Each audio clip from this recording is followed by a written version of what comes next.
Hello ji, अस्सलाम वालेकुम। This is Zain. Welcome back to trade wiz YouTube channel. आज हम दोबारा डिस्कस कर रहे होंगे केएससी को, उसका ओवरव्यू ले रहे होंगे और केएससी को डिस्कस कर रहे होंगे। आप लोगों की कुछ स्क्रिप्ट्स हैं, आप लोगों के कुछ सवालात हैं, उसको देख रहे होंगे और इसके अलावा आज की टॉपिक भी डिस्कस करेंगे। ओके, सो अगर हम बात करें केएससी 100 के ओवरव्यू के बारे में, तो आज हमें तकरीबन 1900, तकरीबन 2000 पॉइंट्स का इजाफा देखने को मिला है, विच इज़ 1.22%। और काफ़ी देर बाद हिस्ट्री में, मतलब तो 1-2 महीनों में, हमने जब भी देखा है मंडे जो है एक बियरिश होता है और उसके बाद फिर सारे बियरिश सेशन रहते हैं और फ्राइडे बुलिश होता है। लेकिन जिस तरह आपका ये देख लें, फ्राइडे बुलिश था, then Monday Tuesday Wednesday Thursday bearish था, देन फ्राइडे बुलिश था, देन अब मंडे हमारे पास पहली दफ़ा बुलिश देखने को मिला है। लेकिन अगर यहाँ पर देखें ना, तो हमारे पास वॉल्यूम्स बड़े ही निगलिजिबल हो गए हैं। अगर यही चीज़ हम हिस्टोरिकली देखें जाकर ना, तो ये एक अच्छा साइन होता है। अगर आपके वॉल्यूम्स निगलिजिबल हो जाते हैं ना, जिस तरह आपने ये देखा, ये एक टॉप लगा, देन साइडवेज हुई मार्केट और वॉल्यूम्स निगलिजिबल हो गए, ये इंडिकेट कर रही होती है कि एक एक्यूमुलेशन जोन चलने वाला है या एक्यूमुलेशन जोन चल रहा है। उसके बाद हमने देखा कि इतना लंबा एक्यूमुलेशन जोन भी चला और देन मार्केट दोबारा रैली करती आपको दिखी है। अच्छा, अब हम क्या चाह रहे हैं? अब जनाब आपके पास मार्केट में जो अपडेट है वो ये है कि आज मार्केट ऐसे ही बुलिश नहीं हुई।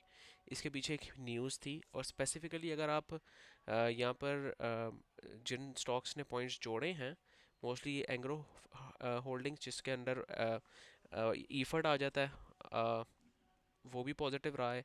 ये दोनों फर्टिलाइज़र से ही बिलोंग करते हैं क्यूमुलेटिवली। इसका भी अगर सेक्टर आप देखें, अब तो होल्डिंग कंपनी हो गई है, बट इसका पहला फर्टिलाइज़र के अंडर ही आता था। फिर आप एफएफसी भी देख लें और इसके अलावा बाकी स्टॉक्स आपको चलते दिखे हैं।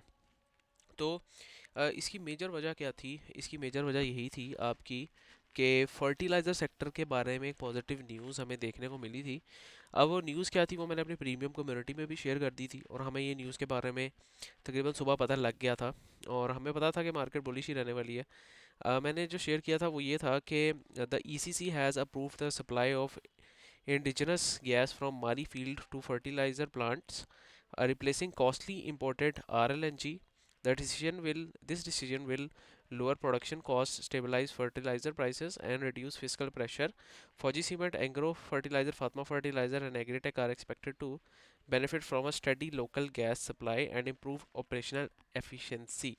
इसका मतलब यह है कि आपकी जो कॉस्टली इंपोर्टेड आरएलएनजी थी, जिसकी वजह से आपकी रॉ मटेरियल जिसको कहते हैं उसकी कॉस्ट इंक्रीज़ हो गई थी, उसकी जगह अब हम यूज़ करने जा रहे हैं मारी से डायरेक्ट जो गैस है वो यूज़ करेंगे, जिसकी वजह से जो आपके जितनी भी फर्टिलाइज़र्स हैं उनकी कॉस्टिंग्स बेहतर होंगी और आज हमें फिर वो चलते भी दिखे हैं। अच्छा, ये तो थी आज का ट्रिगर के मार्केट में क्यों चलते दिखे। ज़ाहिर सी बात, देख लें अगर आप पॉइंट्स को देख लें, किसने पॉइंट तोड़े हैं, ज़्यादा जोड़े हैं।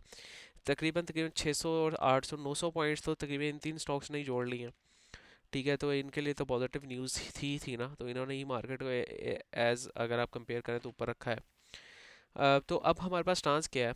अभी स्टांस ये है कि जब तक केएससी ये ट्रेंड लाइन को नहीं तोड़ता या इस हाई को एटलीस्ट नहीं तोड़ता, हम नहीं कह सकते कि केएससी का जो एक ये सपोर्ट लेवल है जो इसने डिफाइन किया हुआ है, ये काम कर रहा है। क्यों? क्योंकि ये है एक मिनिमल सपोर्ट लेवल, बहुत ही इतना कोई ख़ास सपोर्ट लेवल नहीं है।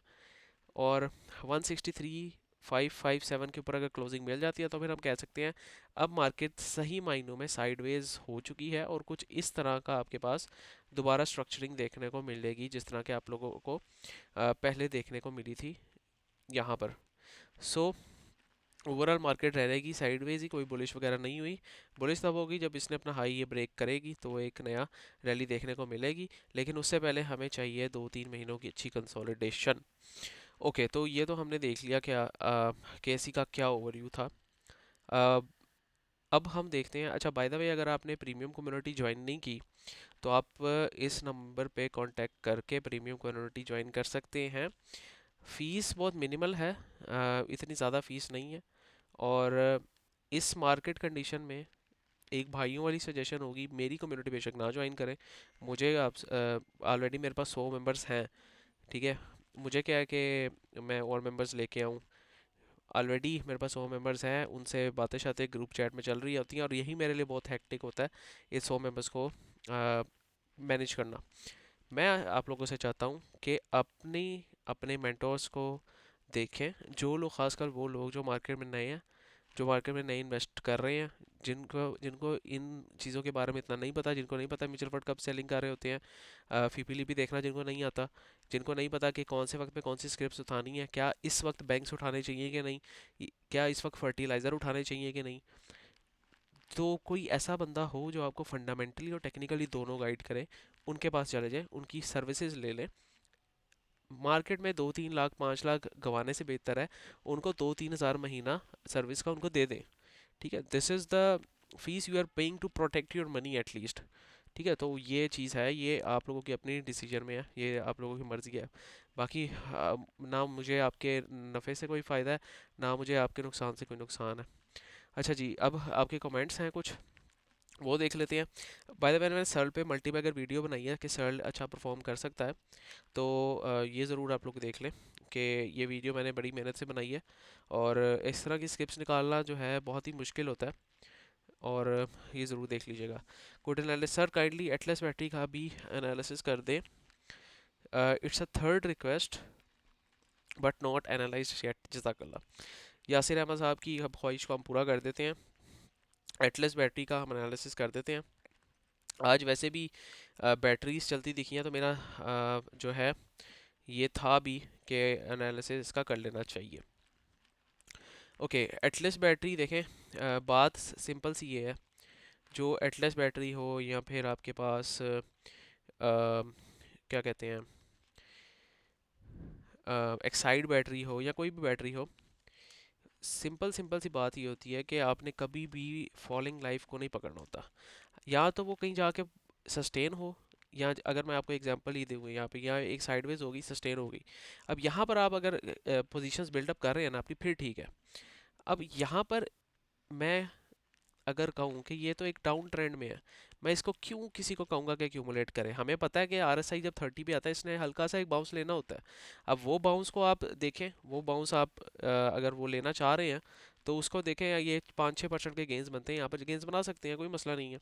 लेकिन अगर आप इसको देख रहे हैं कि आपके ये बहुत ही ज़्यादा बुलिश हो गया है, ये तो इस तरह नहीं होता मार्केट में, टेक्निकल इस तरह प्ले आउट नहीं करते, ठीक है। तो 30 RSI से सपोर्ट इसको मिलनी ही मिलनी थी, जो कि मिल भी रही है अभी। अगर आप मंथली में देखें तो इसको हल्की सी बुलिश डाइवर्जेंस भी बनी होगी, बल्कि नहीं, अभी मंथली में डाइवर्जेंस नहीं बनी, हल्की सी वीकली में डाइवर्जेंस अगर आप ये देखें तो ये आपको वीकली में बुलिश डाइवर्जेंस देखने को मिल रही है। बट द थिंग इज़ के ये चीज़ें मतलब ये चीज़ें जिन्होंने सीखी हैं उनसे आप देखें ना। मैं आपको बता रहा हूँ कि जब तक ये 290 को क्रॉस नहीं करता, ये अपनी एक बुलिश रैली में नहीं कन्वर्ट होगा। तो आपने अगर इसमें एंट्री लेनी है, अगर जिन्होंने आज उठाया है, कल उठाया है, तो कम से कम इसको 277 पे जाके बेचें, ठीक है। फिर नई एंट्री देखें कि 280 या 313 के ऊपर ये क्लोजिंग देता है, तो फिर आप इसमें कोई नई एंट्री बनाने की कोशिश करें, उससे पहले ना देखें इसको, ठीक है। तो ये एक भाइयों वाला मसला है, और आगे हम देख लेते हैं एक्साइड को भी। अच्छा, एक्साइड में भी इसी तरह का सिनेरियो है, लेकिन ये मुझे थोड़ा सा ज़्यादा पॉजिटिव, मतलब टेक्निकल्स की लैंग्वेज थोड़ा पॉजिटिव लग रहा है। उसका मतलब सिर्फ ये है कि अगर वीकली में आप देखें तो यहाँ पर 50% के रिट्रेसमेंट वाला रीजन भी इसने रिस्पेक्ट नहीं किया, जिसको इंड्यूसमेंट कहते हैं, इंड्यूसमेंट भी ले ली है, और RSI 30 से बाउंस करने की कोशिश कर रहा है। तो मैं कह सकता हूँ कि मैं, अगर मुझे 630 इस पे मिले, तो मैं इसको एक्यूमुलेट कर सकता हूँ, और इसका टारगेट्स मैं फिबोनाची रिट्रेसमेंट से निकाल के लगा सकता हूँ, तकरीबन 680 देन 750 तक के टारगेट्स मैं इसमें ले सकता हूँ। और फिर अब ये भी बुलिश नहीं है, ठीक है, ये तब बुलिश होगा जब ये रेजिस्टेंस लेवल को क्रॉस करेगा। तो इसमें छोटे मोटे गेंस आपके बन सकते हैं। ये टॉप, ये जो था डिफाइन हुआ हुआ, यहाँ से बाउंस लेने की कोशिश कर रहा है, तो इसमें छोटे मोटे गेंस आप बना सकते हैं। लेकिन ये आपकी एक, ये नहीं है कि आपको रातों रात अमीर बना देगी, या फिर ये आपको अच्छे गेंस देगी। हाँ, अच्छे तो दे सकती है, तकरीबन आप एक्सपेक्ट कर सकते हैं इससे कि आपको 5-7-10% तक के गेंस ये दे दे, ठीक है। अच्छा, इसके अलावा good analysis, I will grab this share और 92 रेंज, ठीक है आपकी मर्ज़ी है। वो कह रहे हैं कि यहाँ पे नीचे आना है। खैर हो भाई आपकी, जज़ाकल्लाह भाईजान, आपकी भी खैर हो। वेरी गुड एनालिसिस है भाई कि इसकी बुक वैल्यू कितनी है। फ्री कैश, हाँ फ्री कैश फ्लो नेगेटिव है, ये मैंने वीडियो में बताया है।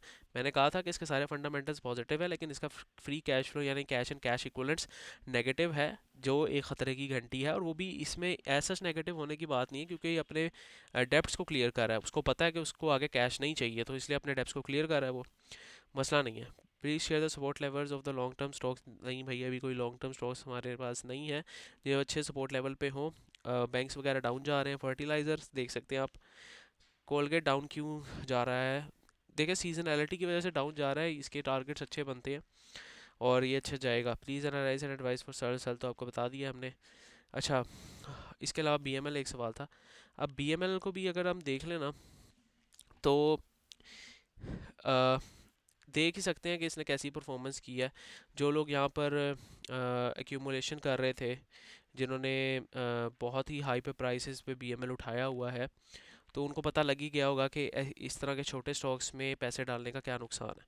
तो बीएमएल के लिए जो लास्ट सपोर्ट है, मैंने पहले भी बताया था कि 5 रुपये तक का रीजन है, जहाँ से मुझे लगता है कि इसको एक हाई बनाना चाहिए। फिबोनाची रिट्रेसमेंट के मुताबिक इसमें 6.5-7% तक, 6.5-7 रुपये तक इसको जाना चाहिए। वहाँ से जो कि 19-20% के गेंस दोबारा बनते हैं। ऑलरेडी जो बीएमएल है वो आधा हो चुका है मेरे ख्याल से, तकरीबन नहीं 30%, 35% तक गिर चुका है। लेकिन मैं एक्सपेक्ट यही कर रहा हूँ कि ये कम से कम तकरीबन अपने टॉप से गिरेगा 40% तक। तो 40% तक जब ये गिरेगा तो इसमें एक्यूमुलेशन की जा सकती है। लेकिन ये नहीं है कि अब ये ट्रेंड अपना ये बुलिश ही होगा। मेरे ख्याल से कि अब ये एक तकरीबन एक हाई लगाकर, कुछ इस तरह का हाई लगाकर ये बेयरिश हो जाएगा। ठीक है, तो अकॉर्डिंग टू टेक्निकल जिस तरह की डिस्ट्रीब्यूशन यहाँ पे देखने को मिल रही है। तो ये थी हमारी कुछ स्क्रिप्ट्स। अब मेरी टॉपिक है जनाब एंग्रो होल्डिंग्स। ये जिन भाई का सवाल था कि कोई अच्छा स्टॉक बता दें, ये एंग्रो होल्डिंग्स एक अच्छा स्टॉक है लॉन्ग टर्म के लिए भी, अगर आप देख रहे हैं इसको। Pure higher high higher lows इसने बनाए हुए थे। ये higher high, then higher low, then higher high, then higher low, then higher high, higher low, higher high, then higher low, then higher high. अब ये एक इंड्यूसमेंट क्रिएट हुई थी और उसके नीचे जो पॉइंट ऑफ इंटरेस्ट था वो यही रीजन था जहाँ से इसको बाउंस देखने को भी मिलना चाहिए था। एंड वहाँ से देखने को बाउंस मिल भी रहा है इसको। तो एंग्रो होल्डिंग्स में अपनी लेयर्ड बाइंग पे जा सकते हैं, इस प्राइस पे भी उठाएं। कहीं दोबारा आपको 216 के पास मिलता है, वहाँ पे भी उठा सकते हैं। और देन टारगेट्स आप लगा सकते हैं अगेन 240, 260 एंड इवन 300 तक के टारगेट्स भी लगा सकते हैं इसमें। ये एक अच्छी स्क्रिप्ट है और इसमें एक्यूमुलेशन की जा सकती है। ये मेरी टॉपिक थी। अब टॉपिक का मतलब ये नहीं होता कि मैंने आज स्क्रिप्ट दिया तो ये रातों रात ही छत पे चढ़ जाएगा, इस तरह की बात नहीं होती। ये होता है मार्केट पे कुछ चीज़ें डिपेंड कर रही होती हैं, कुछ चीज़ें इसके फंडामेंटल्स पे डिपेंड कर रही होती हैं। आल्दो फंडामेंटल्स में इसमें कोई इशू नहीं है। इसकी ओवरऑल कंसोलिडेटेड बहुत अच्छी आई है, ईपीएस भी, अर्निंग्स वगैरह भी। तो एक्सपेक्टेशन यही है कि 2026-27 तक अच्छा डिविडेंड भी देना स्टार्ट हो जाएगा। तो this was pretty much about today's video. Premium join करना चाहते हैं तो you have to contact me on this number, WhatsApp कीजिएगा। और नेक्स्ट टाइम के लिए भाई को इजाज़त दीजिए। दुआ में याद रखें, अपना बहुत सारा ख्याल रखें, अपने इस चैनल का ख्याल रखें। अल्लाह हाफिज़।